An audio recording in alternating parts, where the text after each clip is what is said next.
Bersatu's 8th annual general meeting in Shah Alam over the weekend ended with a clear decision. The party has officially endorsed its president, Muhyiddin Yassin, as its candidate for the 11th Prime Minister. According to Bersatu Secretary General Azmin Ali, delegates unanimously supported 3 resolutions. First, adopting the president's policy speech. Second, backing Muhyiddin's leadership of Bersatu. And third, nominating him as the party's prime ministerial candidate. In a statement, he said speakers at the assembly also raised concerns over the rising cost of living, global and regional economic challenges, national unity, and current political dynamics. He added that delegates pledged to boost the party's election machinery and work harder at the grassroots level to win public support ahead of the next general election.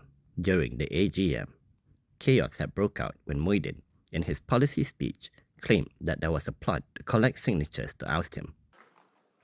Katanya ada orang kutip tanda tangan untuk jatuhkan presiden.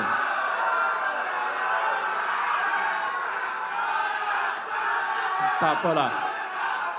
Sabar. Ini adalah satu tindakan saya nak sebutkan bercanggah dengan perlembagaan KPK.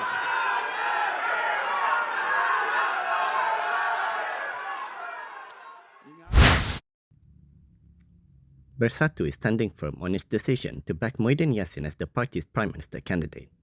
This comes after past leaders spoke out over the move. Taking to Facebook today, Bersatu Information Chief Tun Faisal Ismail Aziz highlighted that since the decision was made on Bersatu's platform and not PN's, other parties within the opposition coalition are free to execute similar moves. He said any party within PN may also do the same through their own General Assembly, which is the highest platform within their party. He added that such decisions are legally valid compared to those made through media statements or other platforms. Tun Faisal also said that Bersatu has never interfered with or named leaders from other PN parties as its candidates. Out of ethics and respect, he said Bersatu leaves that to each party's members. He stressed that Bersatu will also respect the decisions made at Gerakan's assembly, MIPP's assembly, or the PAS Muktamar. He said this is as they are made on their own platforms by their members concerning their leaders.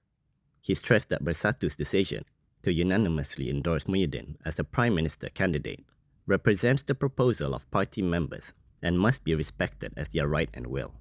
He added that the motion will be brought to the PN Presidential Council and must be decided by consensus within the council. A past leader has responded to Bersatu's endorsement of its president, Muhyiddin Yassin, as its candidate for the next Prime Minister. PAS and PN election director Sanusi Noor reportedly cautioned against making hasty decisions without proper consultations among members of the opposition coalition. He was quoted by Free Malaysia Today as saying that Bersatu should not be overly enthusiastic on its own.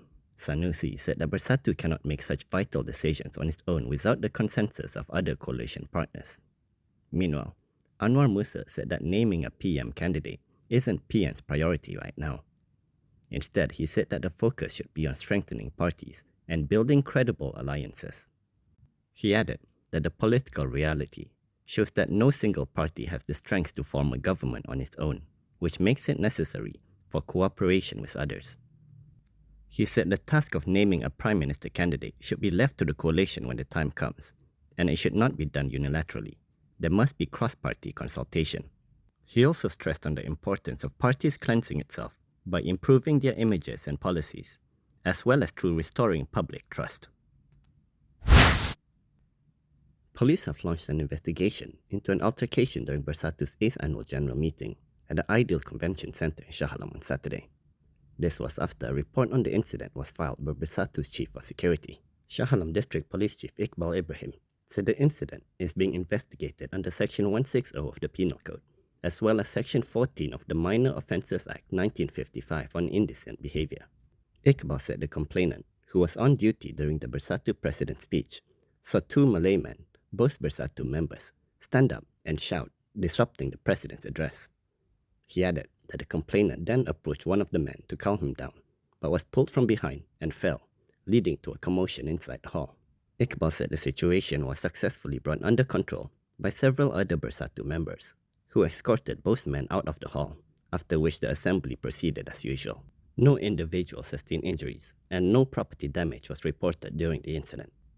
On Saturday, a commotion broke up when Bersatu President Muhyiddin Yassin sought to address an alleged attempt to collect signatures in a bid to unseat him. Bersatu Youth had lodged an internal disciplinary report and a police report regarding the incident. From now on, you can also listen to KiniNews on Spotify and Apple Podcasts. Scan the QR code on the screen to follow us. A woman who attempted to attack Perak ruler Sultan Nazrin Shah during the recent state-level National Day celebration was charged at the Ipoh Magistrates Court today. According to Bernama, Nur Shazwani nodded in understanding after the charge was read before Magistrate Haris Mazlan. However, no plea was recorded. According to the charge, she was accused under Section 352 of the Penal Code of using criminal force against Sultan Nazrin in front of the Ipoh Town Hall on August 31st at 8:20 a.m. She faces up to 3 months imprisonment or a fine of up to 1,000 ringgit, or both if convicted. Earlier Deputy Public Prosecutor Nasrul Hadi Abdul Ghani requested that the charge be read without a plea, as initial checks found that the accused suffers from schizophrenia.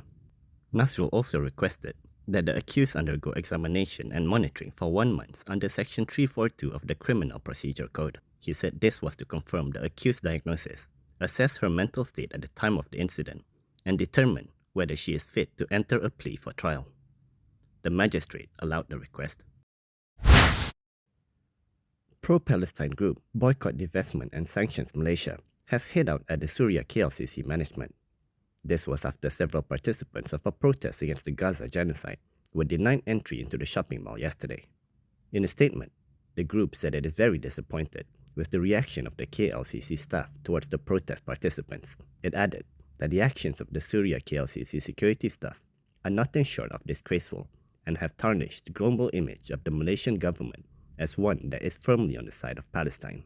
It also urged the mall management to apologize to those mistreated by its security guards, especially former Batu MP Tian Chua, who was caught in an altercation with the mall's personnel. It added that the mall management should clarify once and for all their policy on visitors who have on their person paraphernalia which carry pro-Palestine messages. The group also expressed disappointment with Suria KLCC's subsequent statement, which attempted to justify the incident by citing concerns over a long wooden stake attached to a Palestinian flag.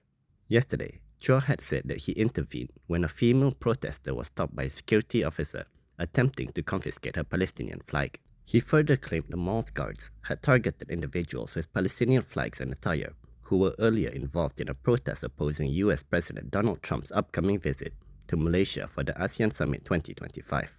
Meanwhile, Suria KLCC's management defended its security guards, saying they acted in line with long-standing safety procedures to prohibit items that could pose a safety risk or disrupt the comfort of patrons. It added that this is a standard security measure that applies to all visitors and reassured the public that the actions were not based on any political stance.